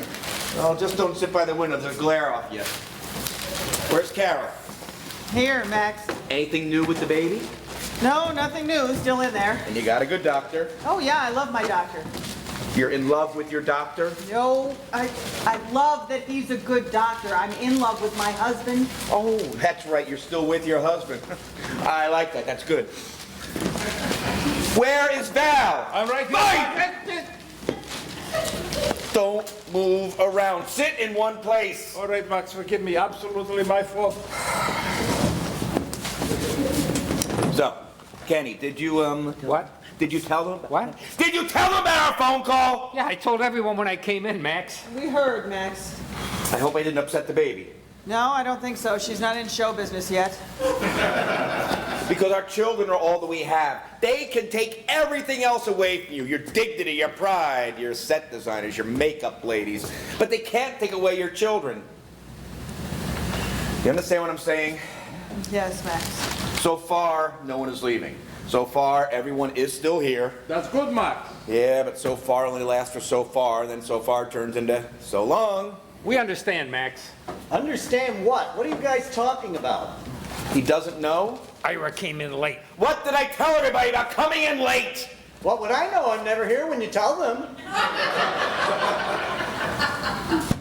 I have a brain tumor. Who wrote that? I did. No, don't lie to me. Who wrote that? I'm telling you, I wrote it. Did someone from NBC write that? Is that what you're trying to tell me, that I have a brain tumor so you can break the contract? Max, I swear to God, on my father's grave, on my children's lives, I wrote it. Why? Because I have a brain tumor. Is that going to wash off? Don't you care about me? What happens to me? First, let's take care of what's happening to my wall. Is that going to wash off? No, it's a permanent marker. If that doesn't wash off, you will definitely have a brain tumor. All right, Kenny, tell about our phone call. You know about the problems the show's been having with the budget this season. Max has been paying a lot of things out of his own pocket. Wait a minute. Look at this wall here. Look at all these holes. You got a polka dot wall. And I get blamed for a few lousy words scribbled in ink? It's my wall, my holes. Hey, you want to buy a wall? Hey, this one's for sale, $5,000, and it's yours. You can write your entire life's blood pressure. Otherwise, I want my wall back the way it was. Go on, Kenny. Okay, this is the last time I'm telling you. Aaron won't let Max pay for anything anymore. You hear what I'm telling you? So, they're cutting one person from every department on the show. You listening? Which means one writer, one of us, someone in this room has to go. That's it. What are you saying? That one of you guys has to go? I say we hang him out the window and make him a permanent weather vane. Oh, you mean everyone? Oh, this is funny. Oh, this is the human comedy. This is William Saroyan. This is reality. Oh, I would have come early for this. All right, how do we do this? How do we determine who goes? We don't. Aaron is going to determine it. What color is that suit? This? This is an off-colored cream beige, sort of an antique eggshell taupe. Are you sure it's not? No, it isn't. Nope. All right. I thought it all out upstairs. There's another way, a better way. We don't have to have Aaron pick someone. Oh, this sounds hopeful, Max. How do we do it? Is Napoleon dead? What do you mean? I asked a simple question. Is Napoleon dead? Yes, Max, he is. Napoleon is dead. How do you know? Did you see him dead? Well, no, not personally, but I saw his tomb in Paris. Ah, so you opened up the tomb and looked. But they don't let you do that. And besides, who could lift it? It was just my wife and I. Then how do you know he's in the tomb? Because it said so. Why would they build a tomb for Napoleon if he wasn't in it? They built the Eiffel Tower and there's no Mr. Eiffel in it. Mr. Kellogg wasn't in his box of cornflakes either, Max. What point are you trying to make? I just made it. Maybe we can fire a writer, but no one has to go. How do we do that, Max? Easy, I thought it all out. First, I cut all your salaries 10%. Then I fire a writer, doesn't matter who. And then I take all your 10% and I use them to pay the fired writer. So he doesn't go. And then I pay you back your 10% from miscellaneous expenses. So the IRS gets paid, all my writers get paid, no one has to leave, and it doesn't cost me anything. And when they ask where the miscellaneous expenses are, what do you say? They're in Napoleon's tomb! I don't want to hear anymore. It works for me! Let Aaron figure out the details. I don't want to fire anyone. My writers are my flesh and blood. There's no miscellaneous in my body. You understand? So, let's get Helen in here. We have a show to write. Lucas, get Helen in here. I'll do it. I think he hangs out with ballet dancers. So we finally got to work. We usually based our sketches on what was currently in the news. The movie version of Julius Caesar, starring Marlon Brando, had just opened up on Broadway. So we worked on it all that morning and all afternoon. All right, read back what we've got so far. From the top? From the top.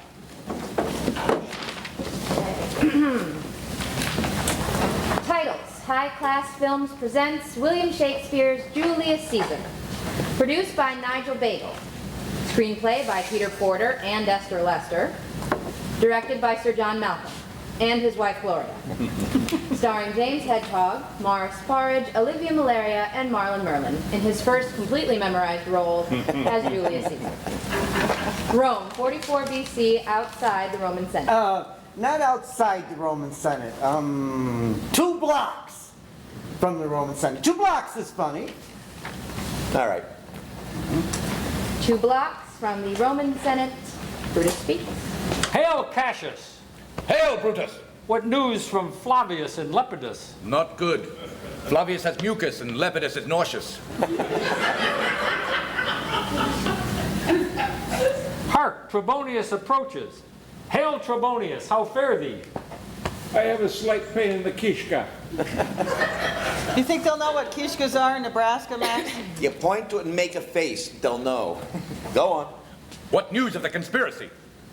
Linus told Paulus, but Paulus thinks it's much hocus pocus.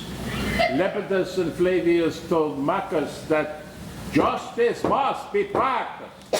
And of the conspiracy, what of it does Caesar know? Caesar knows not of that which is yet to become known. For if he becomes known of that which we are concerned with, then might not he take notice and try to constrain our consent? Am I on? Of that I know not, but that which I do know concerns all conspirators, thus giving recourse to Caesar's compliance, to which he has not yet given his dispensation. Am I on? Then it does fall to our devoted intentions that Caesar must not become martyred, For all Rome would give spleen to those who would hasten his death, and to those that seek out... All right, enough! Get me into the goddamn sketch already. Maybe last time we had an hour and a half, we could do what gives spleen to Linus and Paulus upon his martyred Kishkas. But this is this year, for Christ's sake. Well, I don't have that line in here, Max. Try to pay attention, sweetheart. Sorry, just had to go to the town. What did you do? Did you shave? You look different again. No, just washed up. I hate that suit. You wear weird things, you know that? Okay, go on. That's Cassius's line. Hark! Caesar approaches. Hail, Caesar! Hail, almighty Caesar! Max looks up into the sky. They all look up too. What dost thou seek us in the constellations, Caesar? The cluster of stars in the heavens. And by what name does this cluster be known, O Caesar? It is called Stella. Stella for starlight. Good line. I like that. Good joke, Kenny. Kenny? What do you mean, Kenny? I wrote that joke, Max. Who cares? I care. I want to be given credit for what I contribute to the show. That's my joke. He's right, Max. It was his. It don't make no difference. I don't want no prima donnas in here. Prima Madonna. Max, you know why you're so funny? Because you're the only one that doesn't understand what you're saying. Oh. Really? So, how about this? You're fired, Ira. Oh, I understood that. That was clear to me. That made extremely good sense. I'm fired. Yes, you're prima unemployed. Max, I know I'm a little nuts, but on the line of crazies, you're about a mile and a half out there ahead of me. Oh, I see. So you're sane and I'm crazy. Well, you don't have to ask me. You could ask my shrink. We've been analyzing you for 10 months. You had me analyzed? Now, Max, he thinks you're a comic genius. He worships you. Nobody makes him laugh the way you do. Of course, he does think you're capable of going to the Bronx Zoo and killing all the gorillas. Tell you what, I fire you and I fire him. He can't analyze me no more. And if I ever see him, he'll be the first gorilla. I'm fired. Yes. Okay, well, if I'm fired, then I want my Stella joke back. Oh, no Stella. Stella is mine. I own Stella. I paid for Stella. You can have Linus Paulus Hocus Docus. Or you can have He knows not what he not knoweth who Pepitus is. But Stella is mine. I give you Stella on one condition. Ah, no, sir. No conditions. Here is condition, Max. Ira, what's your condition? I just want you to say you love me. I love him. Love that? He steals my Stella and he wants my love. You dreckish, smuckish, pukish, tookish. I want my salary back. 4 years salary and my withholding and my social security and the toy truck I gave your kids. Excuse me, sweetheart.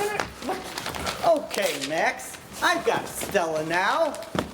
I can out-crazy you any day.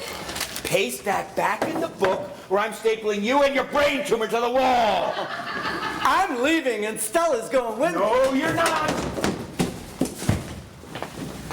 Give it to me, Ira.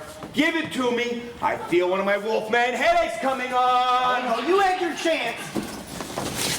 You fired me. You won't say you love me? All right. Say goodbye to Stella. You know, it's a very funny joke, but it tastes like shit.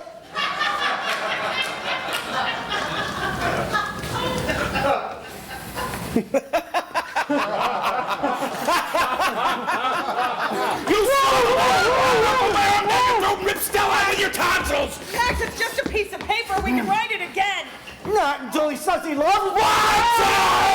Someone get a torch, maybe fire will brighten him. You schmuck! I love you, why don't you love me? I like you. I love Stella. Spit it out. Spit it out. All right. Jesus! I'm glad I didn't write War and Peace.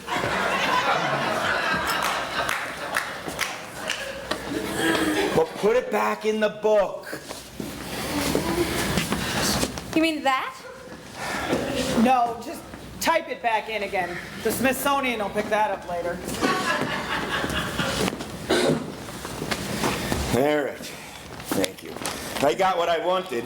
Now, I love you, you bastard. Am I still fired? Nah, Val's fired. Why me? Just for an hour. Everyone has to take a turn. What about you? Absolutely. I'm fired right after Lucas. Everyone here takes a turn except for Carol. I am not firing a pregnant woman. Since when has anyone in this room noticed that I'm a woman? I knew the first day when you took your coat off. It took me a couple hours, but I noticed. Well, I don't want to be considered a woman. I want to be considered a writer. Fine by me. Gonna have to shave like the rest of us. Wait, what's going on here? What's wrong with being a woman? My wife's a woman and she's crazy about it. I like it too, but not in here. I can't survive in here as a woman, but as a writer, I can hold my own with anyone. I'm sorry, Carol. You have to be a woman. The show needs a woman's point of view. And as everyone here, you come the closest. You think after 5 years in this room, Max, that I have the slightest idea what the woman's point of view is? I go home every night smelling a cigar smoke. I have to put my dress in a humidor. I never said a crude word in my life before I came here, and now I go home to my fucking house and talk to my fucking husband like a fucking sailor. It's all right. I don't mind. If you lived in France for 5 years, you'd speak French. I'm not in France. I'm in here, so I speak fuck. I don't want to be called a woman writer. I want to be called a good writer. And if that means I have to be one of the guys, I'll be one of the guys. I can handle it. Well, I agree. And I hope you have a great baby there, fella. All right. All right, come on, let's get back to work. Whose line is it? Caesar has the next line. Oh. What is wrong? What is this feeling of doom that hangs in the air? Oh, what is this 12-inch kitchen knife doing in my back? Oh, boy, this hurts. Oh, foul thee, dost thou forgive me, Caesar? Oh, Brutus, Brutus, my brother, I counted on thee. I depended on thee. I could have been a contender. Oh. They plunge another dagger into him.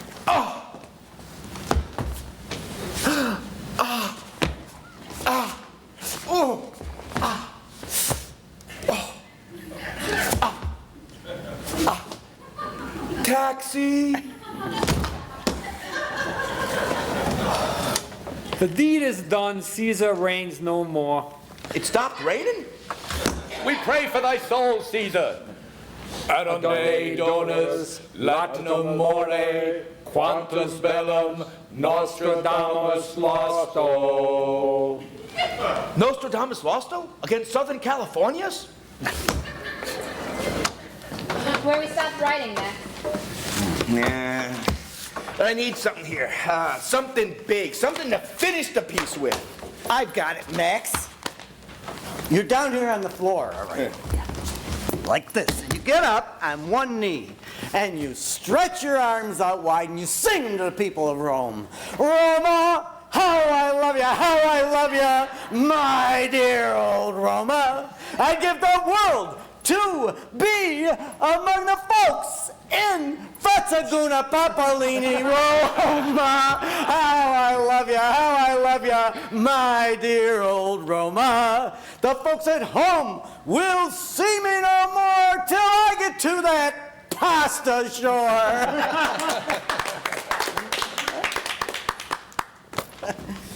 Fazzaguna Papalini, huh? The man is crazy. But I love it. It's in the sketch. Roma! How I love you, my dear old Roma. I give the world to be among the folks in Fazzaguna Papalini, Roma. We wrote that week's show, and the next week's show, and the next 2 months' shows. The quality was still there, but the ratings weren't.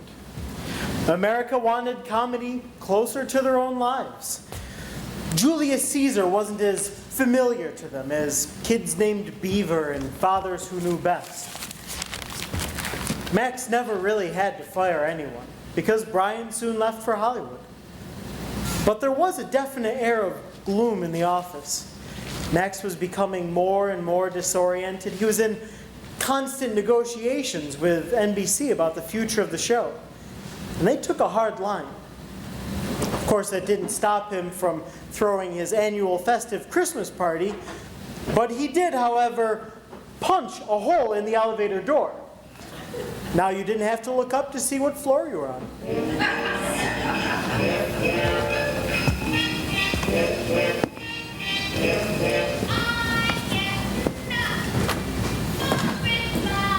To be honest, we were all a bit frightened. Because up until now, we all had each other to lean on. But like little chicks leaving the nest, we would soon know the fear, the panic, and the courage to fly by ourselves.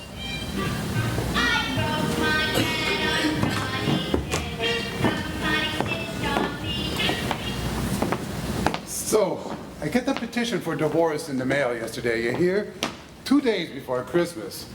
We worked out a nice settlement, though. She gave me a beautiful picture of the house. Where are you? Helen, come on in. It's too noisy out there. I don't mind the noise. It's a party, right?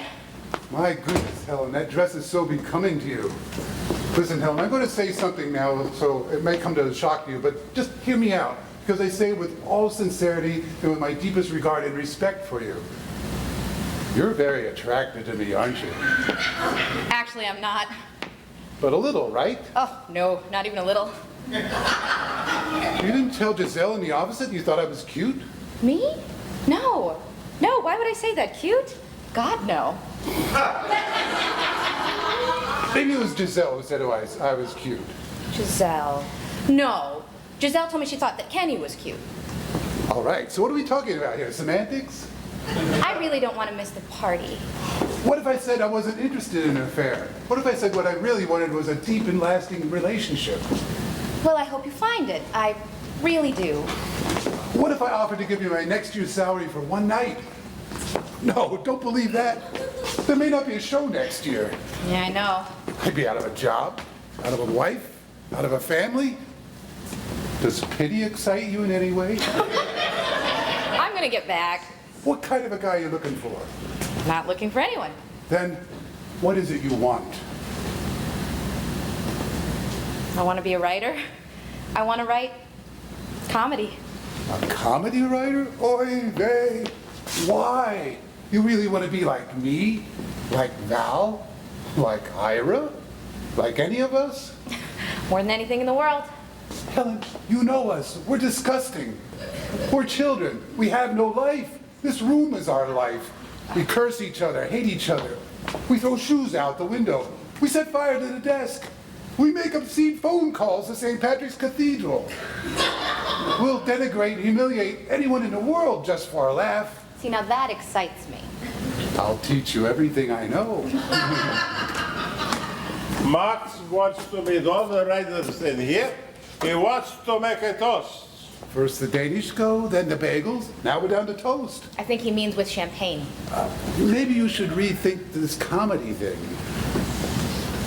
Did you hear what Joseph McCarthy did practically on Christmas Eve? He put the Pope on the blacklist. And now the Pope, he can't get any job in television or in the movies. You know how drunk I must be to say that. Who's got a camera? Hey! Want to show you what success looks like? I knew you were in town. I could hear you coughing. Brian Skilla, I thought you were going to send for me. Didn't know you delivered. See, one day you'll say funny things like that. Jeez, you really went Hollywood. That coat, I bet it has a swimming pool in the pocket. Sold out just like that. So now not only am I richer than you guys, I'm also 3 hours younger. Oh, but I'm bummed. Later we'll have a little talk about timing. Who's that? Brian? Is that you, Brian? Where the hell was you? You only just noticed I've been gone for 3 months? Brian, did you hear the news? What? I'm so pissed I don't give a shit. Russian humor. It's funnier if you're on a mule. So where are you living out there? Oh, a little place up in the Hollywood Hills overlooking Yvonne DiCarlo. Oh, I would give anything to live in Hollywood. Well, that's all it takes, honey. Brian, I heard you were in here. Here, I haven't hugged a Gentile in so long. Oh my God, is that cashmere? 100%.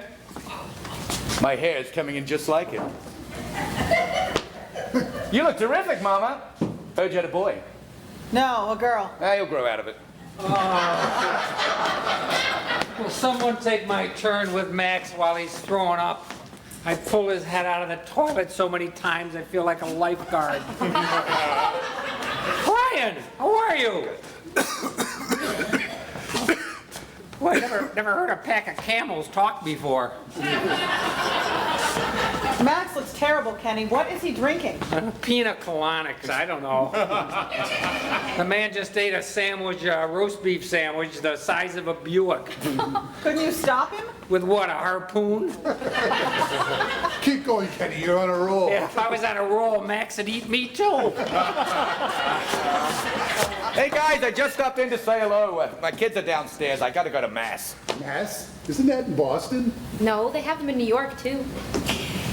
Maybe you should write children's stories. I was just on my way to St. John's Hospital. I had a funny feeling in my back. I thought maybe it was a broken spine. Listen, I gotta tell you about this Chinese Jew. Oh, he's setting us up. Chinese Jew. Don't tell us his name. I want one crack at it. Seymour Dragon. Solomon Takeout. Charlie Chanstein. Pink as ping pong. Pink as ping pong is good. Ooh, can I say one? I don't know we're all drunk enough to hear this. You understand the rules. He's got to have a Chinese Jewish name. I know, I get it. Listen, who knows? Go ahead, sweetheart. Kill him. Okay. Okay, give me just a minute to think. Let's see, Sydney, ooh, can I take back Sydney? Good move, kid. Let's see, Stephen. Helen, can I ask you a question? Is Stephen the Chinese name or the Jewish name? No, it's wrong. Okay, well, let me just start over. You can't take this long, Helen. Writing a joke isn't a semi-annual event. Well, I'm nervous. I don't know any Chinese Jews. Can I please give the girl a name so we can get ahead with this story? Oh, come on, guys. Give her a chance. Oh, wait, I've got it. Vito Tojo. Vito Tojo? Vito is Italian. Tojo is Japanese. Well, I'm not getting paid to write this stuff. Sorry, Helen. At least you got the hemispheres right. Okay. We give up. What's his name? There's no name. It's a true story. I was heading back past Carnegie Hall and I see this dirty, filthy bum begging on the street. So I give him $5. As I'm walking away, I recognize him. It's Velvel from Brooklyn. I went to high school with him. So anyways, I says, Velvel, Ira Stone, remember me? He goes, Ira, oh yeah, how you doing, kid? What are you doing with yourself? I said, I'm writing a big show for Max Prince. He says, that's great. Could you use a joke? I said, sure, what's the joke? He says, it's about this Jewish girl and this Chinese man on their honeymoon. Have you heard it? I go, no. He goes, too bad. It's a very funny joke. I wish I could remember it. I was so upset for him. Ira, with all due respect to Velvet, what was the point of your story? Well, the point is we got all the breaks and he didn't. Now, he's downstairs now. I think it'd be a nice gesture to take up a little collection for Velvel. Maybe $50 a piece. I'll give 100 down there, but for the grace of God, go I. There, but for the grace of God, you go down there and send Velvel up here. No, I'm chipping in with Ira. Why? You don't even know Velvel. I know, but every once in a while Ira makes me cry. Go figure. Max, we've been waiting for you. Brian's here. Did you see Brian? Hey, you know what, Max? Just dropped into the coast to say hello. Feeling any better, Max? You want a seat, Max? I'll give you my chair. I wonder if he hears us. Max! It's Val! Can you hear what I'm saying? We're very worried about you, Max. I don't think she hears me.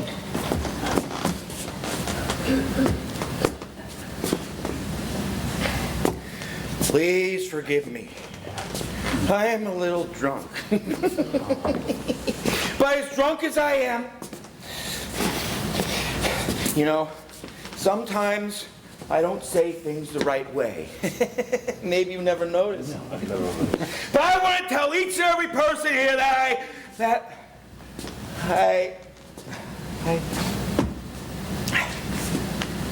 I love you. Whew, boy, why is that so hard to say? Well, my family would never said love. We said eat. Eat was love. Potatoes was love. A brisket of beef was a lot of love. You can ask Ira, I don't say it a lot. No, he doesn't say it a lot. Ah, screw it. I'm going to say it anyway. I love you, I love you, and I love you. Oh, boy, does that make me hungry. Did everybody hear me okay? Clear as a bell, Max. My throat's a little sore. I was up in my office and I threw up out the window. I think I hit a little bum in the street. Oh, that's Velvet from Brooklyn, Max. That's okay. I got something to tell you. I got something to tell you. We won! We beat the bastards and we beat them together. What did we win? Who did we beat? NBC. They surrendered at 5:27 tonight, December 24th, 1900 and whatever it is. We signed the papers on my desk. Oh, it should have been on the USS Missouri or at Appomattox. We signed the papers and we exchanged pens. Crappy little ballpoint pens they had, too. But we got what we wanted. Yes, sirree. Oh, that is great news, Max. What was it? A new contract? Better. That's better Better. than a new contract. Freedom! Our independence! We're on our own. We're out. From now on, we call the shots. Does that mean we can go to another network, CBS? Damn right. CBS. Except CBS doesn't have any airtime for us. They got Walter Cronkite on everything. I hear ABC's looking for new shows, Max. There you go. ABC. Except ABC doesn't want to do variety. They want to do sports. What am I supposed to do? Play golf for an hour? Well, there's only 3 networks, Max. Well, there's Channel 5, but they've only got 1 camera. Right. Right. So what's the smartest thing we can do right now? Wow. We play the waiting game. We wait until the networks are in trouble, and then they line up for us, with their tongues hanging out. Well, how long do you think we'll have to wait, Max? No, not long. We don't all have to wait together. You guys, we can break up for a while. You can take other shows. You got families to support. You're in demand. You're the best writers in the goddamn industry. Me, I don't know. I'll do a couple of movies, maybe a Broadway show. Hey, I can play Vegas. But then, one day, the call goes out. They want us back on our terms. And the word spreads everywhere. They're coming back. They're getting together again. Sort of like Zorro. We can wear masks and ride white horses and... No, not white, taupe. There you go. There you go. You see, we don't have to wait long. Maybe a year, maybe 2, maybe 10, but that's okay. We're all young. We're all young. We'll just get better, right?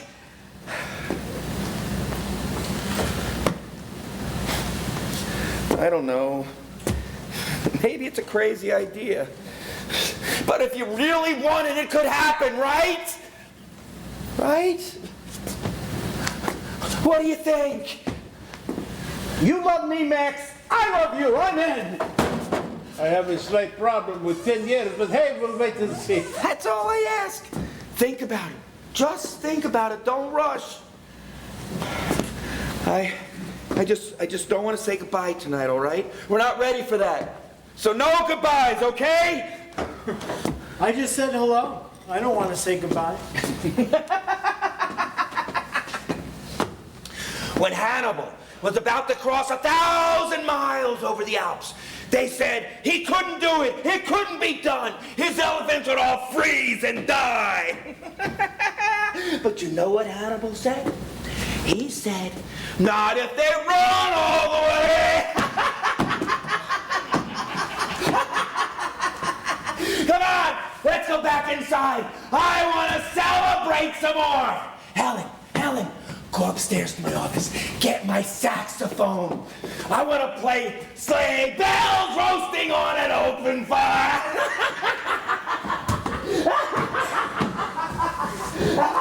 I'll give $1,000 to the first one who says something intelligent. I think you just won it yourself. He doesn't really mean wait 10 years, does he? No, it's just a metaphor For what? for wait 10 years. I don't know what the hell to think. Somebody tell me what to think. Max knows it's over. He knows we know it's over. But he didn't know how to say it, not as himself. So he had to become someone else to tell us. The way he hides behind a character on the show. So who was he just now? Hannibal. Alexander the Great. Maybe Cyclanthes, whoever the hell he was. Does anybody else think that Max was, don't hit me for this, astoundingly noble? Noble? You think he was noble? He's Moses, for Christ's sakes. The man is a giant. He's Goliath. He's Goliath after David hit him in the head with a rock. But there's fucking greatness in him. I swear there's all this anger. There's this pain. There's all this strength. And there's all this roast beef and potatoes that when he goes down with a crash the way he did tonight, people fall out of their beds in Belgium. There'll never be another Max Prince. He's an original. I'm telling you guys. We just lived through history.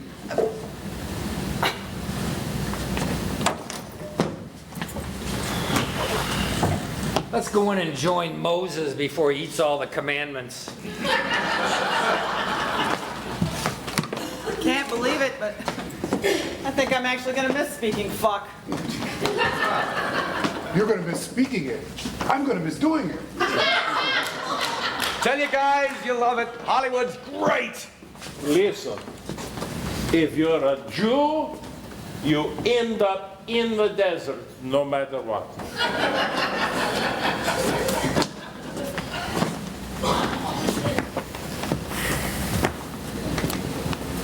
I would have followed Max to the ends of the earth. But the earth went off the air on June 1st, and we all went our separate ways. Some up, some down, some struggled, some had more babies, and one, like Brian, died much too soon. Helen went to law school, and God knows what happened to her. But the most wonderful and incredible thing did happen. On the very last day of the very last show, the newspapers reported that the United States Senate had voted 67 to 22 to censure Joseph McCarthy for conduct unbecoming a senator. His days were numbered. That night, Max took us all out to dinner, and he was so unbelievably funny. The tears ran down our faces, and only some of it was from laughter.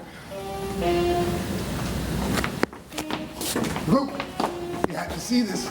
Max is playing the saxophone and eating a corned beef sandwich at the same time. Humbug! Yeah.